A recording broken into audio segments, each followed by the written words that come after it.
Welcome to episode 2 of What If, a Denver Gazette video series where we look at the biggest what ifs in Colorado sports.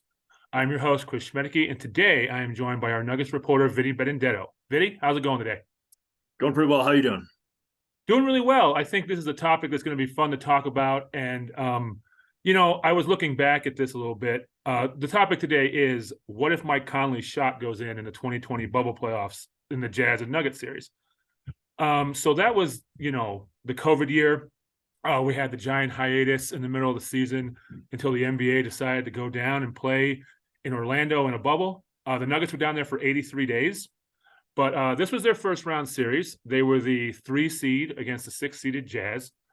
So I went back and looked at the series. So here's a little background on this topic. Game 1, the Nuggets win, I believe, in overtime. This is the game where Donovan Mitchell has 57.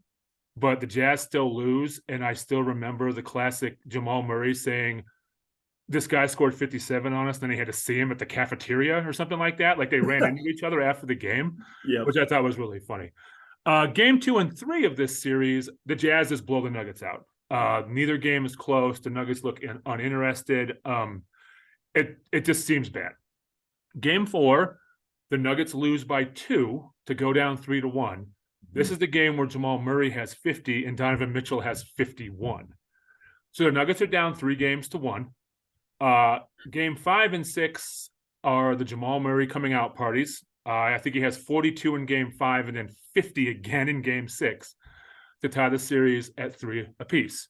Now, again, these games are going on in a neutral court with no fans, nothing. Like, I don't know. That's another what if this would even happen in regular times. But so they go to game 7. The game 7 is it's a low scoring affair. It's ugly, but it's highly entertaining. The Nuggets end up winning 80-78. Nikola Jokic, shockingly, is clutch and hits a shot with 30 seconds to go to give them an 80-78 lead. The Jazz have a chance to tie it.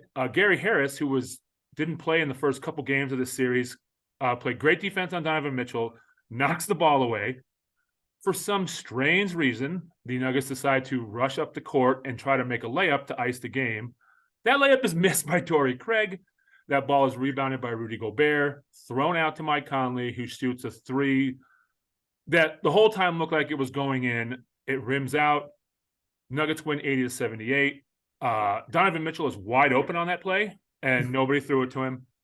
He collapses to the floor. There's the classic shot of Murray and him hugging at the end. It's just an insane playoff series. The Nuggets end up winning in game 7. So after that series, the Nuggets go on to beat the Clippers, another 3-1 comeback, and then eventually losing in the conference finals to the Lakers. The Jazz go on the next season, are the top seed in the West, lose in the second round. The next season, they're the 5th seed and lose in the first round. And then this past offseason, they blew it all up. They traded Donovan Mitchell. They traded Rudy Gobert. They traded Royce O'Neal. They fired their coach. They're still somehow 18-16, but that's another story. And now the Nuggets at this point, we know the following season, everything was going great until Jamal Murray tears his ACL. Then there's the lost season of all the injuries. And now we're at the Nuggets are the top seed in the West, probably going into Christmas. So, Vinny, I ask you, what if that Mike Conley shot goes in and the Nuggets lose that game 7? Yeah, when I was thinking about this last night, my first thought was if that shot goes in, obviously they don't go on to make the Western Conference Finals. Are they not emboldened enough to make that Aaron Gordon trade and really go for it? And you meant, Michael Malone's seat, I think, would be hotter if he didn't have that Western Conference Finals run under his belt. I don't think they would break up Jamal or Nikola, based on that. But I think then you can get to do they have the reason to make the Aaron Gordon trade and then continue on to this? Is KCP here? Is this a team Bruce Brown wants to sign with for $6.5 million a couple seasons later? If they don't showcase the ability to make the Western Conference Finals and be a step away from a championship series, and then I thought about it a little bit more, and then I kind of got to the flip side of it. Was that bubble run in 2 7-game series in rounds 1 and 2, and then a 5-game series in the Western Conference Finals. With that short of an offseason before the start of the next season, then I also, that next season, were the Nuggets in worse shape because of that bubble run? Yeah. From a health perspective, were they? And because I remember that next season, a lot of the talking point was short off season, starting the season worn down. Like guys kind of didn't get to rest, and so then I kind of started thinking, if that shot goes in, are they in a better position to make a run the next season? Obviously, they got to the second round, and the Suns proved to be, they weren't any match for the Suns without Jamal Murray at that point. But then I just started thinking, maybe there's a chance that the Nuggets could have been more competitive. Obviously, I'm not saying that the knee injury wouldn't have happened. I don't think, I think that's 2 bridges too far. Yeah. But I think it is interesting in terms of maybe the Nuggets are in a better situation to have more favorable seeding the next season, or just not have the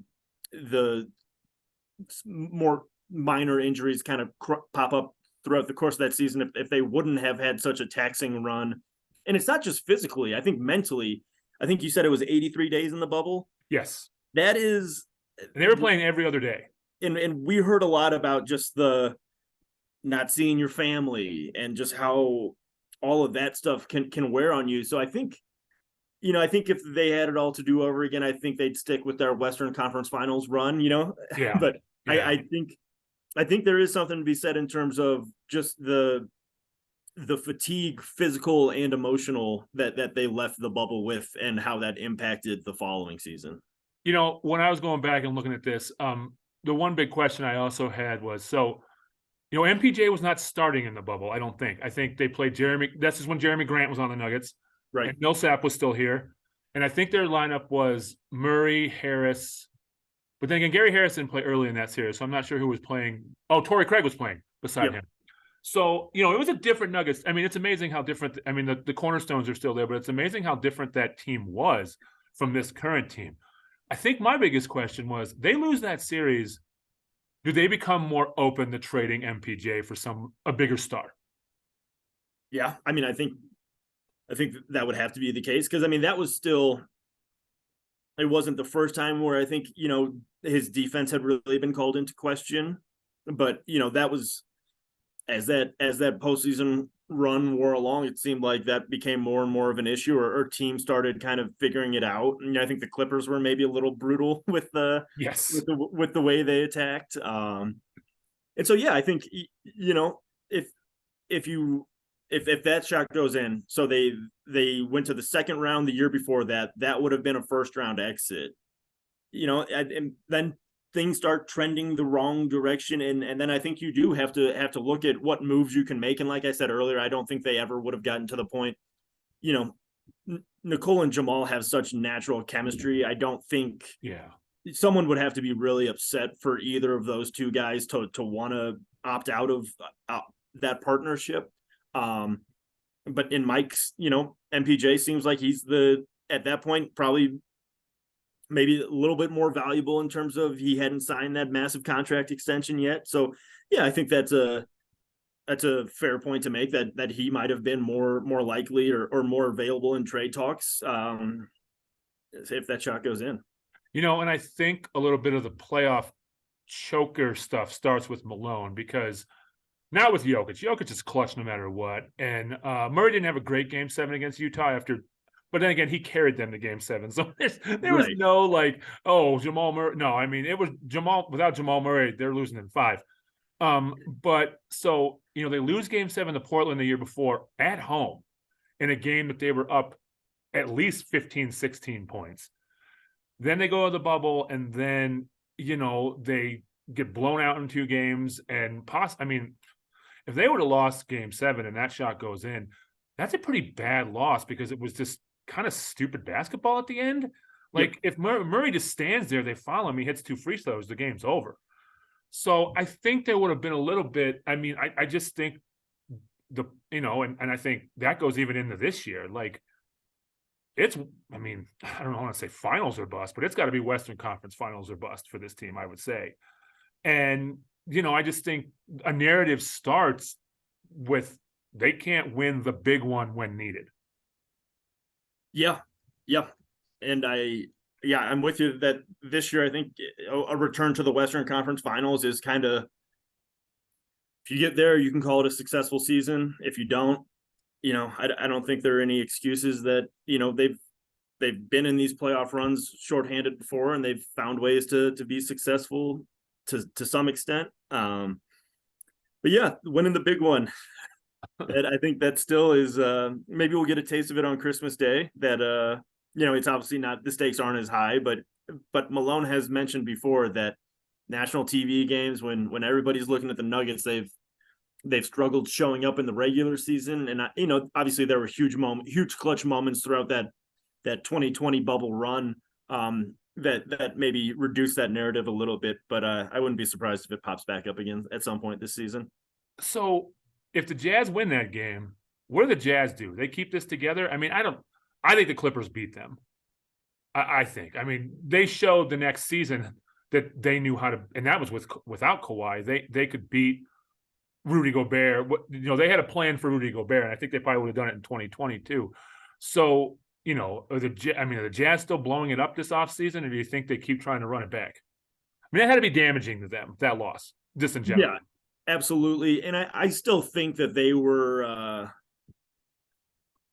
that they would kind of be on the similar path. I think I agree with you that the Clippers probably would have knocked them off in the second round there. And so much of the Jazz, I mean, I think it was kind of twofold what their issues were. It seemed like by the time the playoffs rolled around, that teams had a way of, I'm not saying playing Rudy Gobert off the court, but to minimize his effectiveness defensively in the playoffs.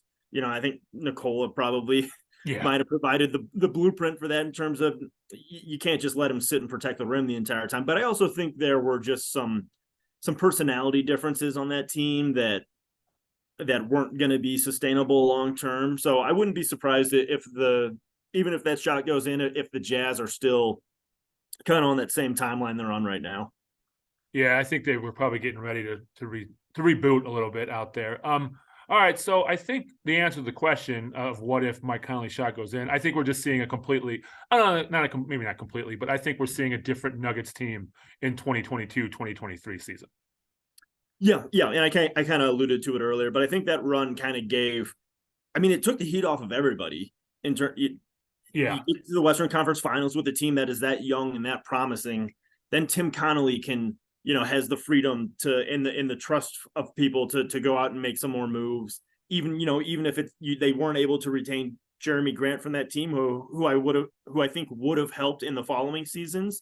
I think it just gave everybody a stronger foundation to stand on, whether that's Tim Connolly or, Jamal and Nikola had to gain a ton of confidence from that run. So yeah, I think it is, one way or another, I think it's a significantly different Nuggets team if that shot goes in.